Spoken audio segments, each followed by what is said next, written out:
Et coucou les Uncounters et Uncounters, ici Prince Dina. Aujourd'hui on va regarder comment les pouvoirs des madrigals pourraient fonctionner. Alors oui je sais, ta gueule c'est magique Dina, mais c'est un d'entre vous qui m'a donné l'idée de cette vidéo et j'ai trouvé ça intéressant. Comme toujours, si vous n'êtes pas abonné, n'hésitez pas, vous êtes toujours une immense majorité à ne pas l'être et ça me ferait vraiment plaisir, tout comme le petit pouce bleu. Et si c'est pas déjà fait, venez me suivre sur TikTok, on commence à ma grande surprise à être assez nombreux et les défis qu'on me donne sont assez fun je trouve. Donc attention, mini spoil dans cette vidéo quand même. Alors, déjà, on a quelques petits indices sur le fait que les pouvoirs ne viennent pas forcément de la chandelle, mais plutôt des portes. Avez-vous remarqué ces petits détails vous aussi? Louisa, bon, oui, un pouvoir extrêmement classique. Une super force. Elle a déjà le physique bien carré qui colle à son pouvoir. On peut cependant remarquer qu'elle éprouve quand même le besoin de se dépenser et de s'entraîner. Comme on a pu le voir dans une précédente vidéo, initialement dans sa chambre elle possède du matériel prévu à cet effet. Elle a donc une force, une musculature surhumaine,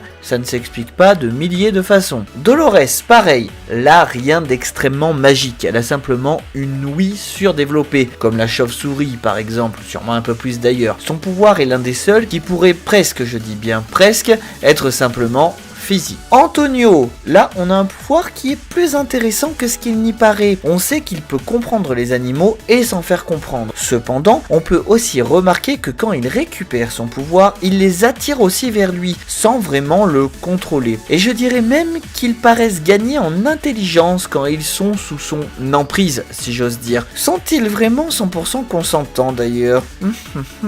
Roulietta, bon, un sujet qui a failli faire des dramas en commentaire. Roulietta a officiellement le pouvoir de soigner tous les problèmes physiques grâce à sa cuisine. Donc on aurait pu penser qu'elle sécréterait une substance dans ses mains pouvant guérir toutes les blessures. Mais comme je l'ai déjà dit, on la voit très souvent avec énormément de plantes dans ses poches et sur son stand.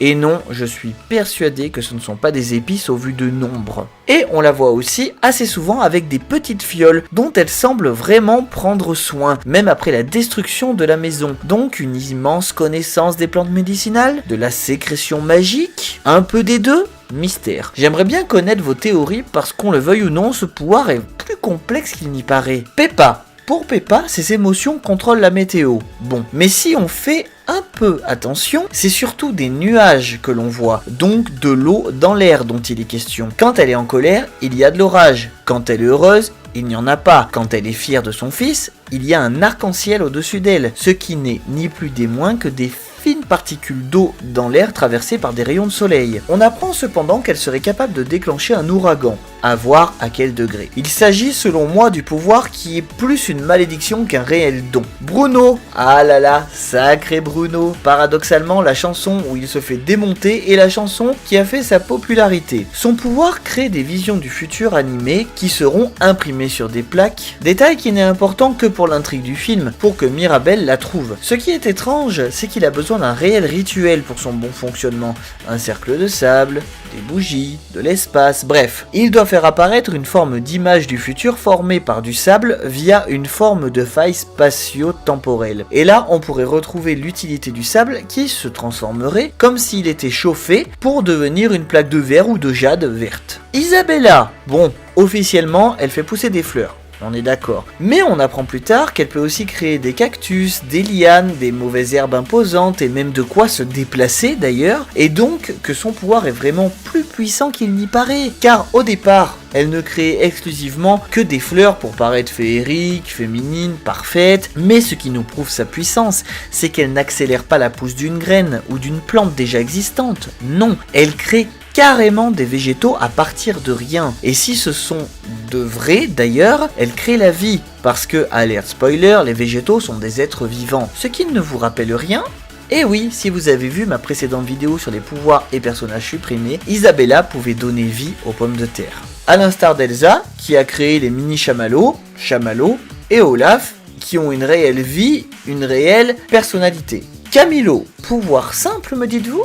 Eh bien que nenni, Camilo change de forme certes, mais ce qui m'a fait tilter est un petit détail, ses vêtements aussi changent. Donc on pourrait croire qu'il créerait peut-être une forme d'illusion, qu'il ne changerait pas vraiment de forme, mais c'est démenti par le simple fait que l'on voit changer de forme pour être plus petit ou plus grand dans une scène d'action. Donc il prend littéralement la forme de ce qu'il veut. Donc à l'instar de sa cousine Isabella, il a aussi un pouvoir de création. Car si son corps a le pouvoir de changer de forme, ce n'est pas le cas de ses vêtements. Enfin, de ce qu'on sait. Est-ce que Casita aurait doté ses vêtements d'une forme de pouvoir d'adaptation? Qui sait? Cependant, on suppose qu'il ne peut par exemple pas se changer en animal. Sinon, il aurait probablement utilisé ces mêmes formes dans les scènes d'action plutôt que d'adopter des formes humaines. Petit bonus, Abuela et Mirabel. J'avais pas vraiment fait attention à ce détail, et pourtant ça saute aux yeux. Abuela n'a pas de pouvoir, tout le monde est d'accord là-dessus. Et bien pourtant, elle a une porte.